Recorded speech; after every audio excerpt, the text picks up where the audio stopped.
अगर ये सरकार बनी है तो चुनाव आयोग के भेदभावपूर्ण कार्यों के कारण बनी है। उनको मंत्री ना बनाए जाने की चिंता सता रही थी। बार बार पानी पीकर भी वो सरकार की तारीफ नहीं कर पा रहे थे। श्री लालजी वर्मा जी। सभापति जी, मैं आपका आभारी हूँ कि आपने मुझे श्री राष्ट्रपति के भाषण की चर्चा में भाग लेने का अवसर दिया। मैं सबसे पहले उत्तर प्रदेश की महान जनता को आभार व्यक्त करना चाहूँगा, जिन्होंने एक अहंकार को तोड़कर एक मजबूर सरकार बनाने का काम किया। साथ ही साथ मैं अयोध्या मंडल की जनता का, महान जनता का आभार व्यक्त करना चाहूँगा, जिस महान जनता ने उस मंडल की पाँच सीटों पर ही भारतीय जनता पार्टी के अहंकार को तोड़ने का काम किया।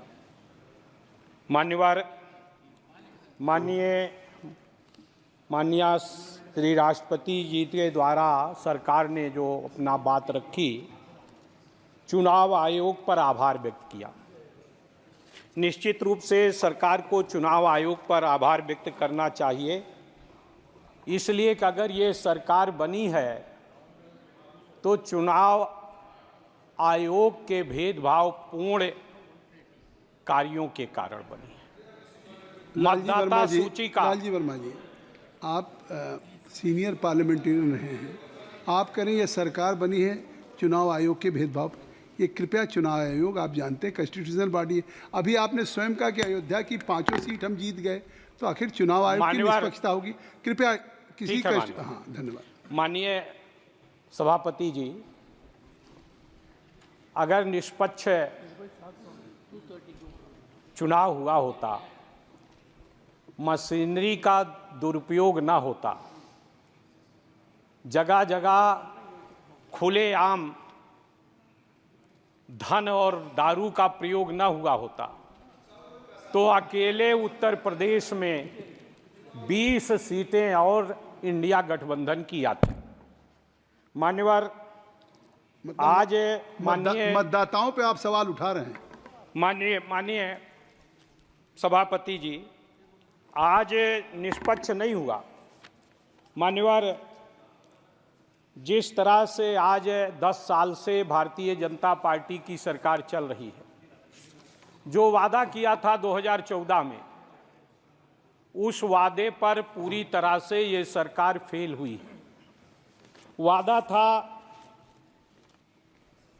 महंगाई को समाप्त करने का, वादा था बेरोजगारी को समाप्त करने का, लेकिन इस सरकार ने दिया क्या है?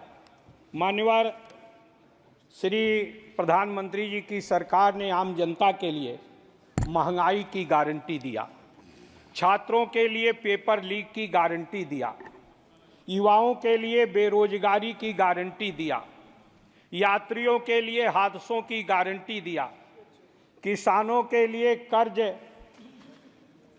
दार बनाने की गारंटी दिया, छोटे उद्योगों के लिए बर्बादी की गारंटी दिया, और साथ ही साथ बाबा साहब भीमराव अंबेडकर के अथक प्रयासों से अनुसूचित जात, अनुसूचित जनजात को आरक्षण मिला। बड़े संघर्षों के बाद मंडल आयोग के माध्यम से पिछड़ी जाति के लोगों को हिस्सेदारी मिली सरकारी नौकरियों में। भारतीय जनता पार्टी की सरकार ने उस आरक्षण पर डाका डालने का काम किया। विभिन्न वर्गों के आरक्षण का लाभ न मिलने पावे, इसलिए निजीकरण करने का काम किया, और जो नौकरियां बची भी हैं, उस आरक्षण पर नॉट फाउंड सुटेबल की गारंटी देने का काम भारतीय जनता पार्टी की सरकार ने किया।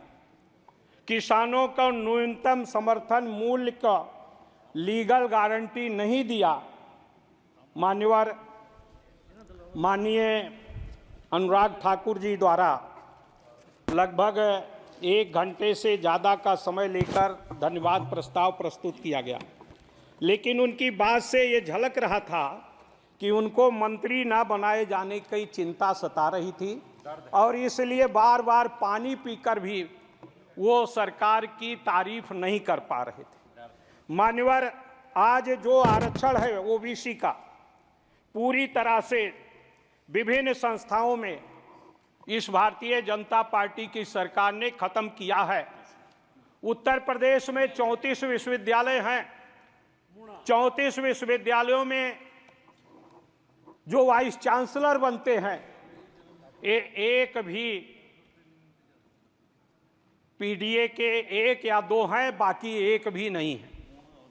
इसी तरह से विभिन्न जिलों में चाहे जहां भी जो सरकारी अधिकारियों की पोस्टिंग होती है उसमें भी इन वर्गों की उपेक्षा की जाती है। मान्यवर, मैं आपके दृष्टांत में लाना चाहता हूं कि किस तरह से रिजर्वेशन के साथ अन्याय हो रहा है। ओबीसी श्रेणी के दिल्ली यूनिवर्सिटी में जो इनका कॉलेज है, एक ओबीसी श्रेणी के लिए बुलाए गए भर्तियों की संख्या 377 थी और उसमें मान्यवर जो क्वालिफाइड थे और 377 लोगों के इंटरव्यू के बाद कुल विज्ञापित पद अनरिजर्व्ड 1, ओबीसी के लिए 1, ईडब्ल्यूएस के लिए 1 और ओबीसी का पद जो दिखाया गया 377 एलिजिबल थे और उसके बाद उसमें लिख दिया गया नॉट फाउंड सुटेबल, यानी 377 लोगों में से एक भी श्री राम कॉलेज में सुटेबल नहीं थे और उन्हीं विद्यालयों से पढ़े हुए, दिल्ली यूनिवर्सिटी से पढ़े हुए पीएचडी नेट क्वालिफाइड लोगों में से एक भी सुटेबल नहीं पाया। माननीय सदस्य, आपकी मेडिन स्पीच है लेकिन 9 सदस्यों की आपकी पार्टी बस मान्यवर 1-2 मिनट में खत्म, 1-2 मिनट में। मान्यवर, इसी तरह से उत्तर प्रदेश में पीजीआई, एसजीपीजीआई है, बड़ी अच्छी संस्था है, वहां भी इंटरव्यू हुआ। 48 पद एससी ओबीसी के लिए रिजर्व थे। उस 48 पदों में से माइक्रोबायोलॉजी का एक पद था, एक अनुसूचित जात के लिए रिजर्व थी।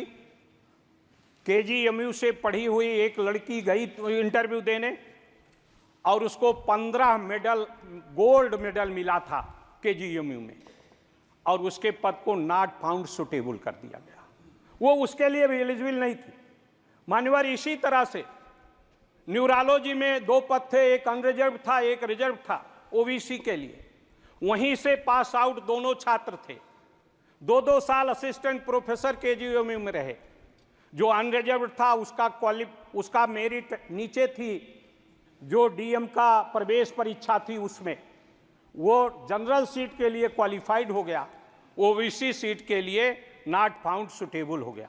इस तरह से मान्य, बस 1 मिनट के अंदर मैं खत्म कर रहा हूं, मैं अपनी मर्यादा को समझता हूं मान्यवर। इसी तरह से पूरे प्रदेश में, जिस तरह से पूरे देश और प्रदेश में आज अनुसूचित जात और पिछड़ी जात के लोगों के पदों के साथ जो उसमें एक्सपर्ट बनाए जाते हैं, 3 के 3 एक्सपर्ट वो सामान्य वर्ग के बना दिए जाते हैं, उसमें रिजर्वेशन नहीं है।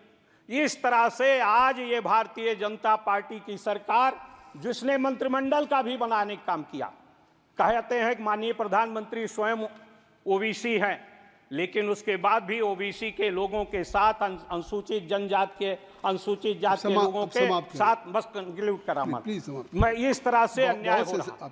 मान्यवर, मैं ध्यान दिलाना चाहता हूं, सरकार ने जो मंत्रिमंडल भी 30 लोगों का कैबिनेट मंत्री बनाया, उनके साथ भी ये हिस्सेदारी हमें देने का काम नहीं कर रहे हैं। अब समाप्त आप इस तरह से पूरे प्रदेश में आज किसानों का जो समर्थन मूल्य है, कहा था किसान की आमदनी 2 गुना होगी, आमदनी तो दूनी नहीं होगी, कास्ट ऑफ प्रोडक्शन 2 गुना हो गया। माननीय वर्मा जी, मैं इन्हीं बातों के साथ मान्यवर, चूंकि आप बार बार टोक रहे हैं मान्यवर, मुझे टोकना नहीं चाहिए, लेकिन इसलिए लेकिन मैं खुद ही दल पहली मेरी स्पीच थी, लेकिन मैं अपने 1 घंटे का समय सीमा में रहते हुए 10 सदस्य आपके नाम ठीक है मान्यवर, मैं आपका बहुत बहुत आभारी हूं कि आपने मुझे बोलने का अवसर दिया।